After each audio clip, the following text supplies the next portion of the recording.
sheriff. What's up guys? Yun no, killer pala tayo dito sa Murder Mystery 2. So ayan, 2 seconds bago bigyan tayo ng weapon. Ano yung weapon natin? Knife.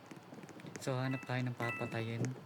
Hindi pala natin alam guys kung sino yung may hawak ng barrel. Yung sheriff ba yan? Siyempre lakad muna tayo, hanap tayo ng papatayin natin. Ang hirap pala dito pumatay guys kasi dikit-dikit sila no. Ayan no.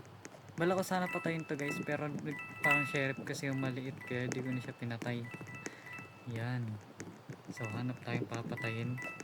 Kailangan natin dumiskarte. Ayan, ang galing nila magkumpul-kumpul eh. Yan, patay natin to. Ay, may nagpakita kasi baka mamaya sheriff yun. Yan, patay na natin yan.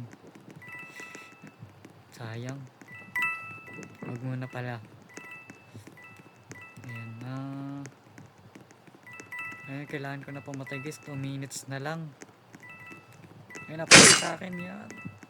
Isa na guys. So, hanap tayo ng mga isa pa.